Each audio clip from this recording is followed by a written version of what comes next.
Charles Black. From training as a lawyer to setting up an internet business, Charles eventually set on the path to democratize space by streaming real-time videos from the cosmos, offering a unique perspective for the betterment of humanity by addressing some of humanity's biggest challenges. Who would find this technology useful? Well, that's...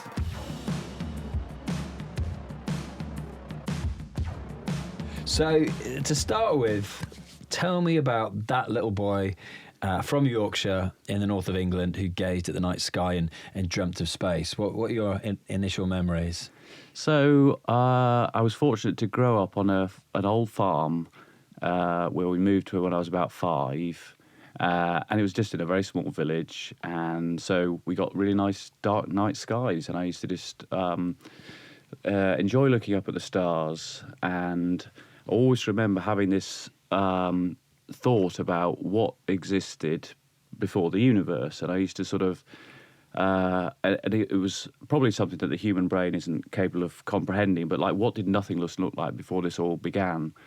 And I just found the whole thing fascinating, the idea that we're on a planet going around a star. And, you know, I wasn't into space in terms of astronomy or understanding the names of the different constellations or anything like that. It was just that reality of our existence on a planet. And that's what I thought in my head. I sort of thought, if you look down at Earth from space, you see things differently. You see a beautiful planet, and you'll also see a borderless world. And I used to just think if everyone could see that view, it would make people think differently about how we look after the planet. And so I always had that sort of fascination. And then as you said, when I was about 16 onwards, I always thought I want to be an entrepreneur. And I was inspired by people like Richard Branson. And in fact, more locally, there was a chap in the village where I grew up, and he had created a chain of shops. He had like 110 of these shops, and he was a great guy. So actually, my initial thought when I was then was, you know, retailing. I was thinking, right, what business could I do? What sort of shops could I open? And there was a lot of people doing niche retailing at the time, like Sophie Merman with Sock Shop and Tie Rack. And I started thinking, maybe I should do a sort of niche retailing thing. But actually, as I started to think through the different business ideas, I sort of rejected them all. And I eventually sort of found my instinct, like, what do I actually want to create here? I don't want to create something that's, you know, got boundaries, physical boundaries like shops, because then it's sort of limited to physical locations, and I didn't want to be limited in that way. And ultimately, I sort of rejected all these ideas, and then gradually sort of found this original instinct of mine, which was, how do I create something without boundaries in sort of space and time, and what business could go on forever? Well, actually, what about a news business, something that's gathering news and information about what's happening on Earth and in space, and broadcasting it to everyone? So that sort of felt to me like something that wasn't going to go out of fashion, for example, because you're always just telling there's a new thing happening every day, there's new stories happening every day. So that's really where I sort of came up with the original idea from, and I probably spent maybe a couple of years before I sort of thinking of different business opportunities, before thinking, right, this is what I'm going to do, space TV, I'm going to send video cameras into space, broadcast it to everyone. I use the word broadcast because it was before the word sort of streaming really came around. And share this amazing reality of our existence with everyone. Should be able to access this and just see, look, we're on a planet, it's beautiful, we need to look after it. And, you know, and as we explore beyond Earth, telling that story of humanity exploring space, and that whole thing just fascinated me, of, you know, space and creating a business that actually could, in theory, you know, wasn't bound by any physical location, even on the planet, you know, because it was a sort of multi-world vision, and then not bound in a way by time, because it wasn't something that would be popular or go out of fashion. If you're enjoying this podcast, can I ask you to do one thing for me? That is to hit the subscribe button. On average, we have just 10% of people who listen to this podcast actually subscribe to it. If you subscribe to it, not only will you be the first person to be notified as soon as any brand new content goes live, it also means that we can go out and get even better guests for the show for you to enjoy. So just take 15 seconds of your time just to hit that subscribe button, and I'll be eternally grateful. Thank you very much. The ultimate legacy business then. Yeah. Just go on and on forever. Yeah, and I used to actually think I want to create something which actually can go on when once I'm dead. I want to create something that keeps going, that's useful. And I sort of thought I want to create something constructive that actually helps people, isn't just sort of selling something that's going to be fashionable for one particular Christmas or something like that. Not that there's anything wrong, I know people do that and it's great, but I just wanted to do something where I felt it could carry on, for as long as possible, really. And what age did you first have those thoughts that this could actually be a business then? Was that when you were 16 and coming up with different ideas? Yeah, it was between 16 and finishing school, so around 18. So it's back in like 1990, 91. And then it was a sort of, so I had this, and I thought, this is a bit crazy. How do I go about it? Because in those days, of course, to do a TV channel, it was before the internet, so you had to get a government license to set up a TV channel and broadcast. Yeah. Just because of scarce frequencies, and therefore I knew anyone that wanted to broadcast, and I thought, well, this isn't right. Need to be able to, so I can't do that. And then space was very much for government agencies, and the cost of building and launching satellites was very expensive. So everything was against me. So I loved the idea, and I always remained committed to the idea, and but couldn't do much about it at that point. And when did you come up with a name, Space TV? Like, does what it says on the tin. Yeah. I love it. I think I always called it Space TV a long time. I mean, when I was, I did end up going to university to do something sensible, because my parents sort of said, look, this is, my mum used to call it my harebrained scheme, and, do something sensible. And her dad had trained as a solicitor, and actually one of my brothers did. So he's like, right, I'll just do law, because that'll be useful in business. So I actually did a law degree. Which was really, really good actually, and I actually qualified, did the training after that, like bar school, and 12 months in a barrister's chambers, which was really useful. But during that university holidays, I used to work at a garden centre in New York, near where I lived, and I used to walk around with a hat on, and I had this white hat, it's like a bucket hat, and I wrote Space TV in biro on it. Apparently someone still got it.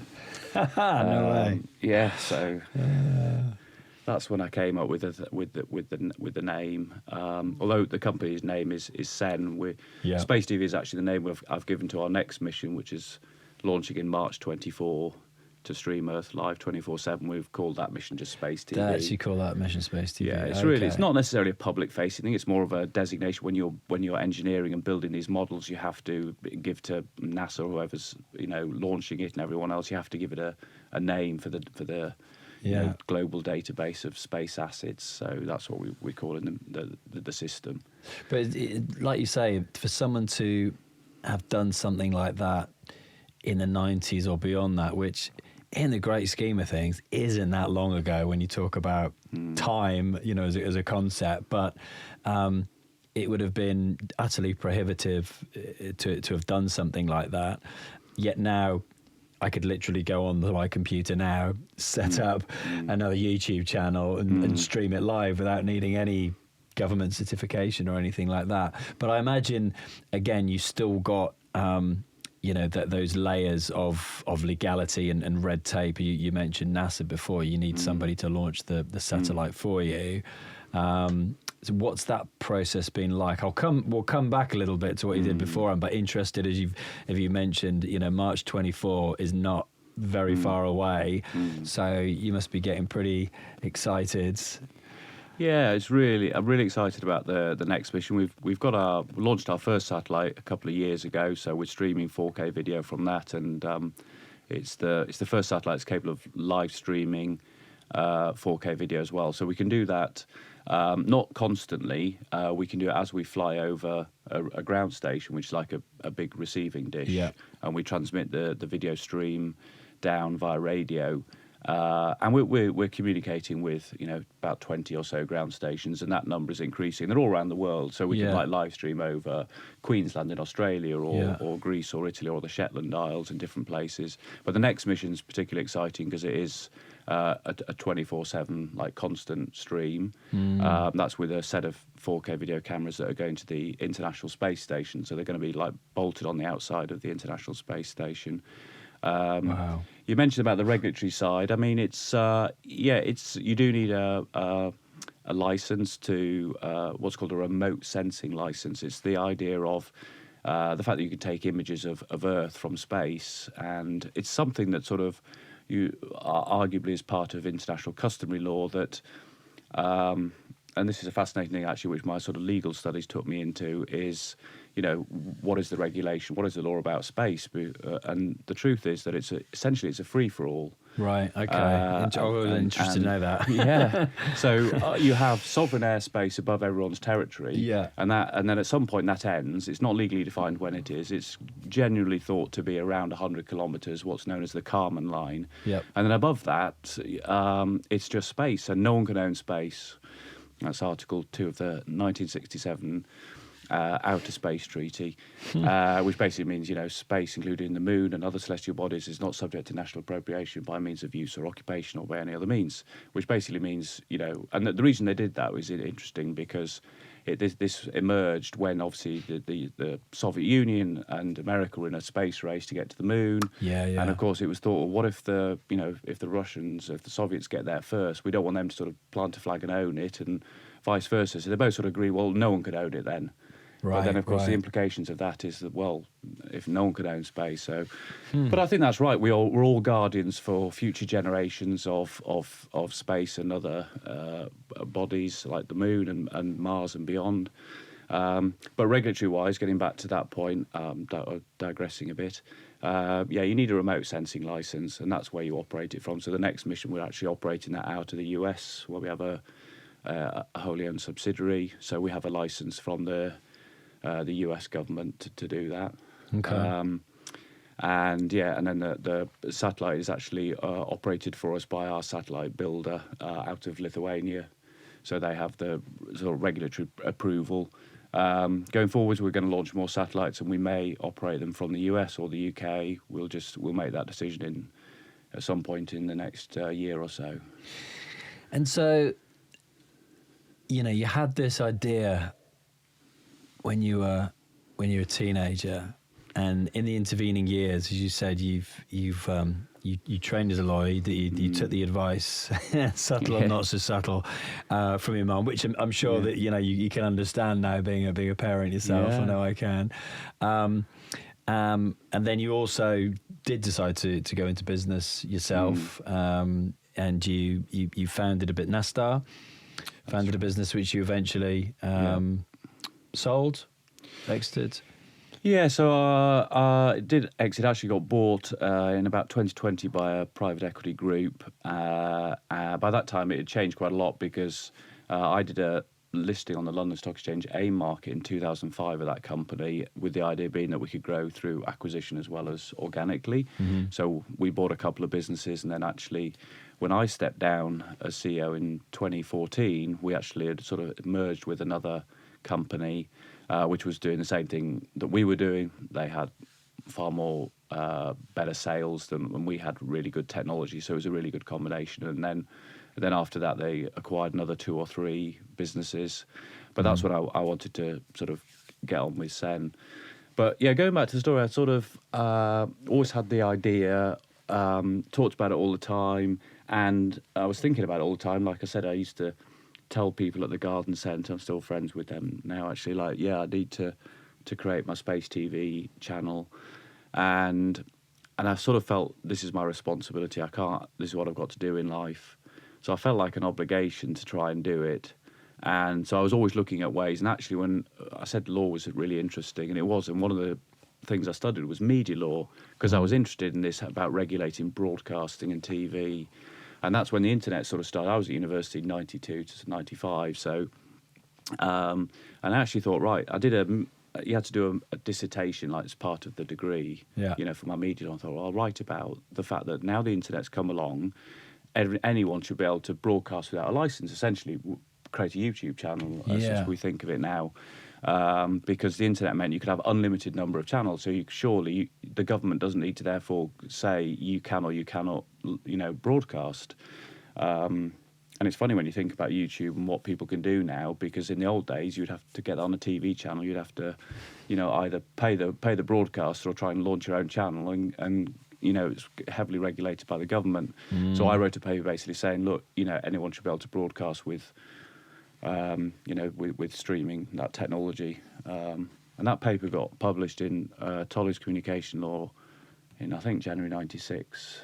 So I was quite proud. I've still got that little paper arguing for that case. But I was just doing that, thinking this is really interesting. This is the way I can distribute video now. There's going to be a global internet, and people will be able to access it.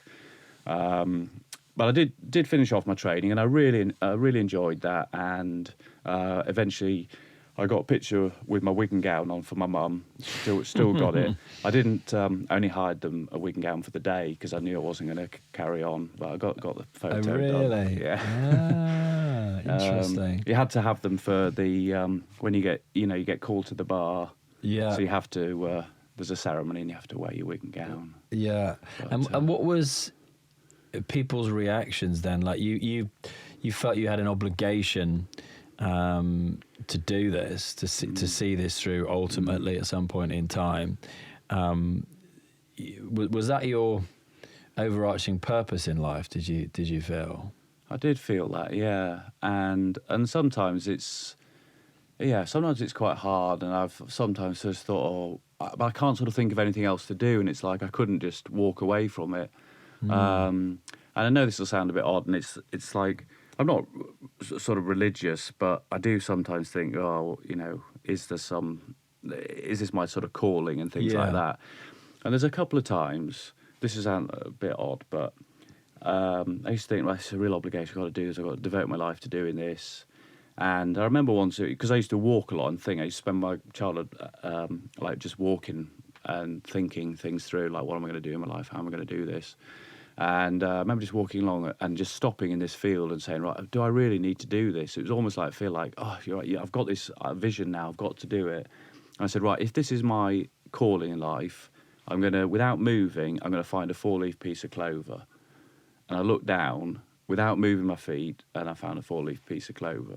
And it was just like it's just one of these little things where you just sort of gives you that sense of, right, it's got to be then, hasn't it? That's got to be my destiny to do it. I mean, it's, sure, it's pure coincidence and chance and a million things, but, you look at, I suppose what I was doing, I was trying to look for a reason to go, right, this is it, isn't it? I am meant to be doing this. Yeah, and I genuinely think, that might have been, coincidence, serendipity, luck, whatever you want to call it, but I do personally believe in things like that happening, and just from having this podcast and interviewing like nearly 550 people over the last 7 years, that everybody at some point, in that journey who was ultimately successful in whatever they were trying to achieve, has had those moments like that reassured them that they were on the right path. You kind of need that whether that's the universe, whether that's God, who knows, but reassurance is the word, I think, because it just feels like compelled to do it, but okay, I'm reassured this, I'm doing the right thing. So that was an interesting thing. So that's I felt compelled to do it. Did my law degree, and then started NASTAR. Started that in my bedroom because I just qualified as a barrister. I don't want to do that, and I remember writing a letter to my parents just because they were a bit disappointed. So they were sort of saying, "Look, I'm not going to, work as a barrister because I've got these ideas and I've thought it all through. So I'm going to start this internet company, and I'll start by building and hosting websites for barristers' chambers and take it from there." And that's what I did, and I sort of started that and got my first contract with a barrister chamber called Old Square Chambers to build their website, and it was actually where I met my wife. She was working there at the time, so that was another little small world story. But I didn't know how to build websites at the time either. I just went out there and they said, show us a picture of what it would look like. So I got some graphic package and put it together, and then said, right, I'll work out how to build a website. So that was, and then I just started hosting websites. Yeah. And thought, well, this is the next generation is going to be hosting other applications, because when I started that, it was dial-up modem, so I'd literally have to sort of go online and then divert calls from my flat number to my mobile phone in case anyone rang me, because I'd written off and put letters to written off to hundreds of barrister James saying I can build you a website. None of them really had a website at the time. But then broadband started. I thought, well, actually, broadband means you don't need to deliver software in a box. You can sort of deliver it online, and that's going to be the next wave. So started doing, initially hosted like business email, and then hosted applications, and that's how what Nastar developed into really is focusing on hosting, doing what we now call cloud computing, where we'd host all your Microsoft and your other applications and your data in the cloud, and we supplied that to businesses. But I believe you scaled that from modestly saying you'd build and host websites to tens of millions of pounds valuation of the company when you. Yeah, I mean, I can't take. There's a lot of other people need a lot of credit on that journey, because we acquired other businesses and grew through acquisition. But ultimately it was acquired for about £90 million. Wow. But that's probably there was probably about 5 or 6 of companies all sort of combined to do the same thing in there. But yeah, and that took a bit longer. So all whilst I was doing that, I was like, right, I want to get on with my space business. And a bit of the story I hadn't told you, obviously it was called Nastar, but I renamed it. Initially I called it Space Internet, because after I'd qualified, I thought, right, how am I going to start this space business and do videos and everything else? And I thought, well, actually what I'll do, the original plan was I'll set companies up with websites, do like corporate videos for them, learn how to make like videos, and then I'll try and get commissioned to make TV programs or something, start some sort of TV production company. That was the idea, and I called it Space Internet because everything had to have space in it somewhere. But then I just, gradually as it emerged, it sort of became obviously focused on the hosting side of it, and then I changed the name because I had space-internet.com, and I couldn't do with a hyphen. So I sort of thought so I thought of Nastar because I was thinking about network application servers, and of course I had to have a spacey word in there, so I had star, so it had to be something star. So, and then I found I could have nastar.com and all the domains. So it was just a made up word, but everyone said, it sounds like a giant American corporation, it's just like that'll do, yeah. So, and meanwhile, interested to know. But all the time, even though you set up this other business, which clearly became, a serious, business that you're growing and you're scaling and is taking up all of your working hours, I'm assuming. But meanwhile, in the back of your mind, or like, do you think about, for want of a better word, Space TV, now called Send? Do you think about it on a daily, a weekly, a monthly basis? How often does that kind of permeate your consciousness whilst you're in an all-consuming job anyway? Yeah, quite a lot. I mean, I was a little bit trapped because I was the founder of Nastar and the CEO, and we of course became a public company on the just on the AIM market, but still a public company. And my first duty was to shareholders, and so that was obviously it was my day job, and as you said, in those days, much more than just a day and an evening and a weekend job doing that. So that really kept me pretty focused. Sen and the space business was always sort of there. I wouldn't say it was consuming me sort of 7 days a week or anything like that, but it was always there. And certainly when I actually did the AIM listing, again, the intention was probably that was the beginning of the end. Like once I've done that, the likelihood of being acquired as a public company or using the listing would eventually happen. And it actually took a lot longer than I wanted. And in fact, from 2007 onwards, so we listed in 2005, that's when I started thinking I need to get on with my space business now, because I could see, with the internet and video distribution and things were changing with the economics of of satellites and things that I needed to get on with it. So that's when I spent a year trying to find like a brand name that would.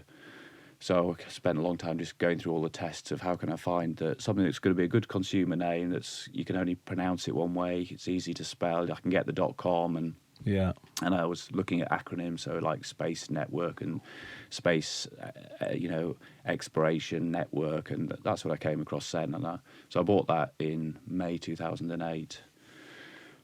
And then sort of set up a website on that, and had whilst I was running my other business, and I did it all properly. Like told the chairman, like, I'm just going to have. I'm not involved with this on a day-to-day basis, but I had people writing space news stories, and I started to sort of get that going on Send.com, because I had the domain. I thought I need to publish something on the website just to get that going. So, and meanwhile, your friends, family, that had known that you had this idea from all the way back, and then you trained as a lawyer, decided not to pursue becoming a barrister, and started Nastar, and then to go back to this idea. What was the reaction? No, not that again. What was it? I think I hadn't really ever stopped talking about it, so it was more a case of about time. Right, okay. So, and I think, and to me, that like my first business, you're always learning all the time with business and things like that. But I felt that was more. Some people do one big business, and then after that, it's like that's their main thing. Whereas that was almost what did I learn from Nastar that I can actually do better with my next business, and I think one of the fundamentals there was with the last business being cloud computing. We were obviously using software like from the big giants like Citrix and Microsoft. So you're very much they could dictate to you. You're reliant. And there was that reliance. And okay, we'll just increase your monthly license fee for your software, and then suddenly your margins are affected. And so one of the lovely things about Sen is that we have to have, and the learning from that is we want 100% control from capturing the data. Okay. To distributing it, so we're in control, and there's no one above us saying, "Well, I'm sorry, but you have to." Obviously, there's market conditions and customers, but it's dictated by that rather than another corporate telling us how things have to be done. So I think having control of everything's been really important. And when I started it wasn't. The technology to do what we're doing, although it existed on Earth, didn't really exist to sort of do video streaming in space. So we've had to spend quite a lot of years just keeping our heads down and developing that with all our own electronics and developing all our own software to do that, so that we can build essentially, systems that are suitable for operating in space where you've got, limitations of power and bandwidth. Yeah. And what's like timescale wise? To where we are now, where you've got satellite in space, streaming, but not 24/7, to when you actually got the domain, started the website, started publishing articles. What was the vision back then? Was it still the same idea that you ultimately wanted to still, from a child, ultimately be able to film from space, film the Earth from space? Yeah, 100%. Hadn't changed at all. No, not at all. And I think our sort of vision and mission statements are really still based on, or almost identical word for word for what I used to say, about gathering news and information about Earth and space. I say Earth and space because it's not just looking back at Earth, it's, going beyond that as well. So that's always been, the challenge is always, well, how do you get there? So when I had started, I bought Send.com, we were publishing news on it. I did think, well, actually, I'll build it from there, building news, building up a following, and then, but that was just going a bit slow. So that's when I thought, well, actually, I'll raise money from investors, and there was other companies in the US that started to. There were a few years ahead of us, had raised venture capital funding to build these small satellites. So I thought, well, actually, because I think the original idea was maybe I could almost be self-financing if I start publishing news and then doing shows about space and actually build up a traction and a following. but it was just going to take too long. So to be honest, it's taken years anyway to develop the technology. So there we hired our first engineers. Sort of began in started late 2015 as consultants, and then full time from 2016. Okay. We got our first video cameras into space launched in February 2019. So it took about 3 years to get that first mission done. That doesn't sound that long in my mind No. compared to what I was thinking beforehand. What was that moment like when you saw it first broadcast? That was I remember being. I was on the way with my family. It was on a weekend to the cinema or something, and I remember just someone texted me. The mission guy would WhatsApp me a picture, and it was this beautiful picture of Italy, and it was like, we can't have taken that. It's just like, because it was a nervy way, because it launched on a Thursday night, and they actually launched with all our video cameras switched on, but because obviously it's busy during the first early phases of a spacecraft launch, there's lots of systems that they're monitoring and all the rest of it. So they were recording the video, but they didn't try and downlink it. I think till like the Sunday night. We had to wait till the Sunday night, and then we got a text just saying we've got video back. So that was the first thing and then it took a few more days before we actually saw a picture. That was really exciting. And you have to make progress with these things because, of course, you're always raising capital, so investors like to know that you've made progress, right? So we sort of demonstrated version 1, and then of course we needed to improve it and iterate it, and that's what we did. And then the next step was like, let's put that into our own satellite. So, and that really was about a 3-year project from, finding someone to. We don't build the satellites ourselves. We're not in the business of building satellites, but we build, if you like, what's called the payload that goes inside it. Yeah. So that took about 3 years, and we started that in 2019, and that launched in early 2022. So. And that's your own satellite. That's our own satellite. Yeah. It's about the size of a microwave. It's called a sort of CubeSat, and we've successfully demonstrated our technology works in that one. Again, we're constantly iterating, but the lovely thing is we're gradually getting towards more repeatability of the engineering. So it's like, okay, the next set of electronics, there's 10% lessons learned, but 90% will be the same, and things like that. So yeah. And when did the app come out, and what was the app called? If I went to the App Store. So the app came out just this summer, and it's called Sen. You can access it on sen.com. So there's a web app, and you can also get it through iOS. And if you just search for Sen or Sen Space, then you can get that. And I do get asked rightly and fairly about when's the Android version coming. So we're actually just doing the code base at the moment, so that we'll have Android, iOS, web, and even TV apps available, and that should be out early next year, in time for sort of launch of the next mission around March, April time. Okay. So, but if you use Android, you can use the web app, and it's responsive, so it sort of almost looks identical to the iOS. And it's free. And it's free. Yeah, we do ask you to register because we need to know who everyone is.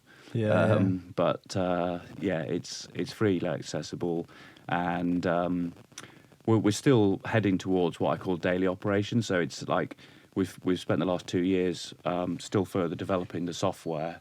And the satellite is a little bit like an iPhone, so we update the software on orbit. Okay. So we develop the software, test it on an identical model of the satellite back on the ground, and then send up the software updates. So it's our like video operating system. Yeah. And we're just getting better again, learning, because it's not just one satellite; it's everything about that one satellite. How does it communicate with the ground stations? How do you do all of those things? And obviously working with our satellite partner, Nano Avionics in Lithuania, that operate the satellite. So we're responsible for how the system works and the software of it, and then they operate it for us. So we're still learning, but kicking off the project to build more of these small CubeSats with a plan to sort of launch quarterly from sort of early 25, because we want to have. The reason you have lots of satellites in low Earth orbit is so you can revisit the same point frequently. So at the moment with one satellite, if you wanted to film, say, over central London, we would be able to do that about every 4 days, and we want to be able to do it like every, initially daily, which is going to take about 4 satellites, and then hourly, which will be maybe about 30 of these satellites. Okay. And then when we get to about 100, then you'd be looking at like every 15 minutes, you could point at the same place. So the obvious question then is, who would find this technology useful, and your potential customers, clients, etc. So tell us a little bit about who can, and obviously as you're kind of articulating, it makes sense. The more often you can repeat that for somebody, the more valuable it's going to become. Yeah. Well, that's the most important question, because we've talked a lot about the technology and how we've developed that, but why we're doing it is all that matters, and we're doing it to democratize space. So when you look at taking pictures or imagery of Earth from space, there's a few companies doing it, and what we want to do is put it directly in the hands of people. So the business model is that we basically will make money from the data for 2 ways. One is by having lots of people watching it, and it's not just videos. There's also augmented reality overlays, and we're using AI to actually interpret what's in the video. So detecting, primarily focusing on environmental events, so wildfires and wildfire smoke and things like that, and identifying those automatically in real time and delivering that directly to a user. And I think that has the capability to be a mass usage app, because I think it's inevitable if you think about the future, and there's 3 billion people with a smartphone. I would say there's going to be 5 billion smartphones in the next 10 years, say, and people want to consume news and information. And there's already examples of mass usage of like satellite data, really, like mapping. Billions of people are looking at a map every day based on satellite imagery, or weather forecasting, largely based on satellite information. So I think there is a mass usage case for basically a sort of 24/7 live news channel that empowers humanity to witness planetary change and eventually beyond. But we also want to support environmental monitoring. So the other way, if you want to download and use and analyze the videos and combine it, for example, with other satellite data, you have to pay us. And so there's a wealth of sort of business use cases and applications. Some of those you mentioned at the start, but for example, insurance claims after natural disasters, people wanting to see which buildings have been affected, or which roads, and seeing what human infrastructure is impacted by these things. So by being able to download and analyze that, and having up-to-date, timely delivery of that information, quite often combined with other forms of satellite imagery, then that's where we charge them to download.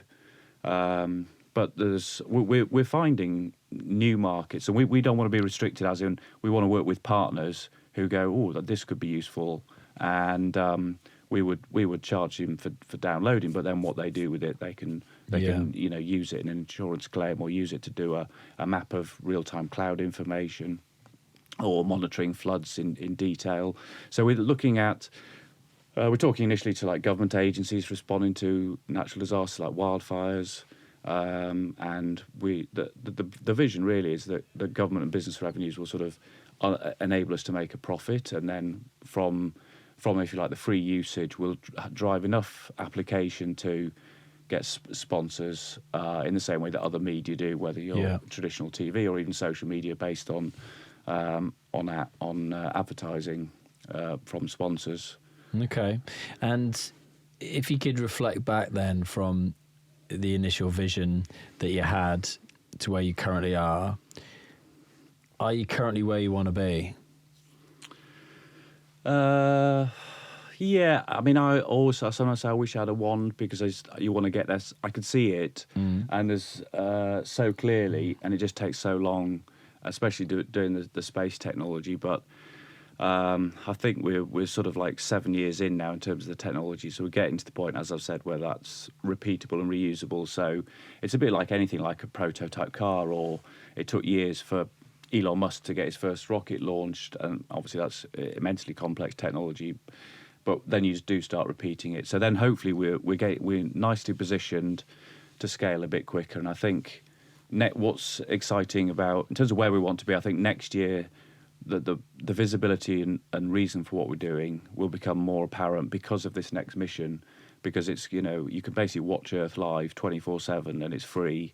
And not in high resolution detail. It's all 4K, but in terms of spatially, you're looking at the planet and the curvature of the planet and countries and weather systems, and just looking at the beauty of the planet rather than sort of detail. Yeah. But I still think just that's if we can drive a lot of people accessing that, I think that'll sort of put us on the map and help us to get to the next stage of then adding lots more detail with our own more satellites in low Earth orbit.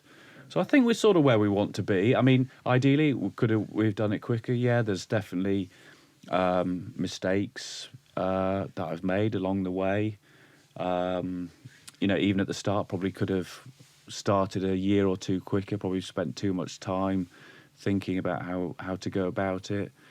But then sometimes things happen that put you in a different course. Like it's even happened like with some investors, or they didn't invest, but had they invested, we were going to go for this bigger satellite would have been more complex, and actually we didn't get that investment, so we sort of went for a different approach that was lower cost, and actually that's been better. So but yeah, it's taken a long time to get to this point, but I've got an amazing team, and everyone's really excited by what we're doing, and I think next year is going to get exciting when the wider public will be able to see what we're doing. So, if you can video the Earth from space, where else can you video?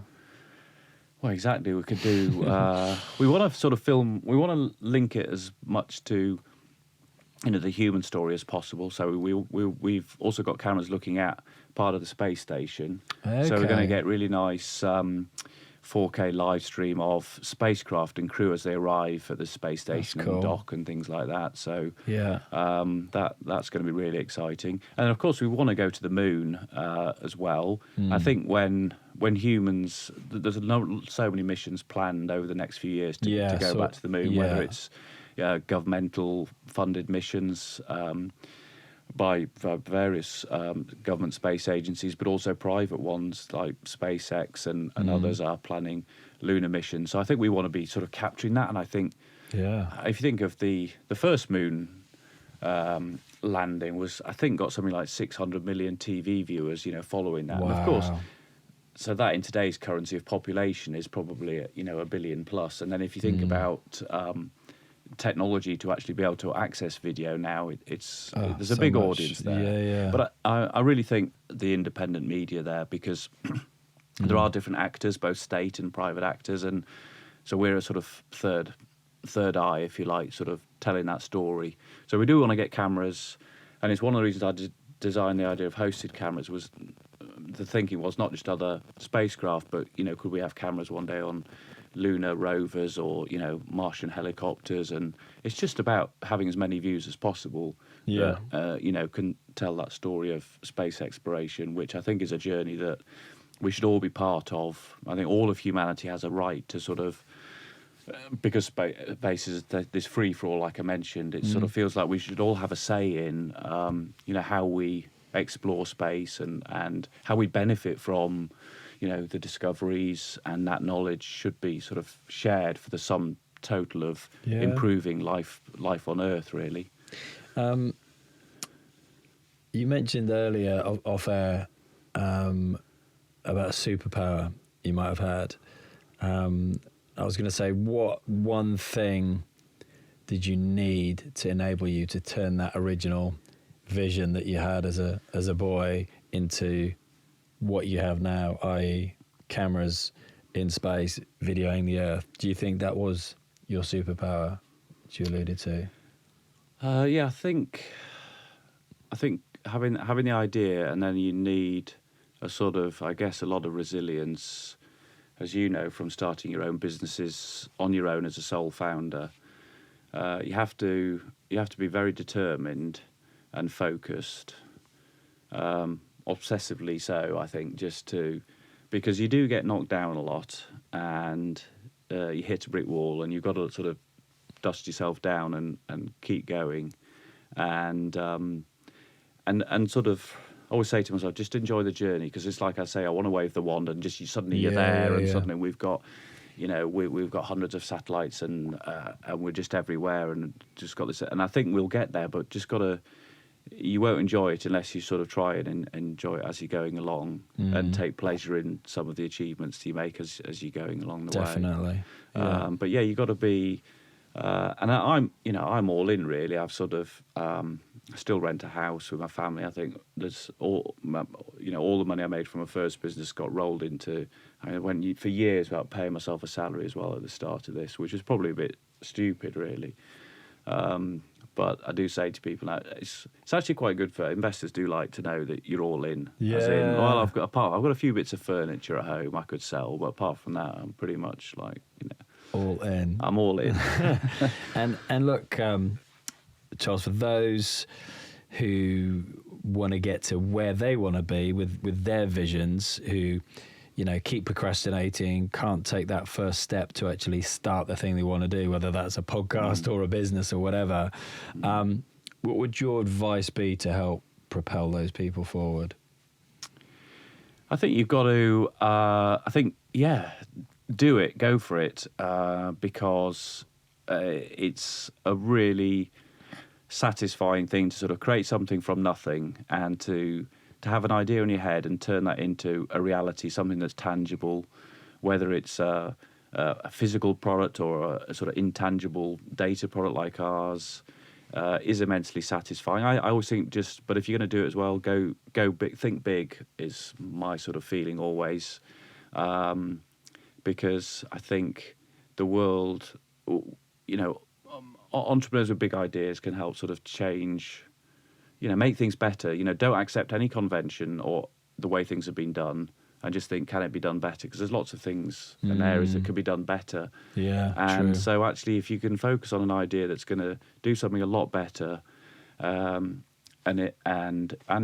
ideally improve lives, whether that's, you could say even like a smartphone, it makes life more enjoyable or gives you access to all these amazingly powerful tools. So anything like that, I would just say do it, but you be prepared to be resilient. It's not going to be easy, but see it as fun. You're going to get challenges every day, and be prepared to do everything. And it doesn't necessarily mean, I don't think it means always working. It doesn't mean like working 18 hours a day. I think it's about, I don't work 18 hours a day. I probably think about the business 18 hours a day. Yeah. But it's more, it's strategic thinking, and actually you can do a lot of that. And the environment's really good at the moment in terms of, remote working and Teams and all of that technology that people have created through and that's come along. So my team's like, we have people in the States, Australia, up and down the UK. We do have a London office as well, but so you can start a business from home. I would say definitely do it on your own if you can. I think sometimes a lot of people do advise look for co-founders, but I think already then you're diluting. If your idea has to be so strong and your belief in it has to be so strong that you want to get on and do it yourself, and then you're sort of in control and make it happen with all the tools you can. So I would say, start it with nothing, and even if that's not, even if that's a business that doesn't, it's lovely in a way if you can start a business without actually having to raise capital, because then you're not dependent on anyone at all. So, that might be a gardening business where you can actually just, get a few tools and go and knock on a door and say, I'll come and tidy up your garden. You can almost be profitable on day one. And, very true. So even that's running your own business, but you're in control, and you can scale it. As long as you can scale it to do lots more gardens, then I would really encourage people to do it, but do things better than I probably. As I say, being all in is sort of something that's the position I'm in, but I think sometimes maybe wasn't such a good idea. Should have got the family house probably first.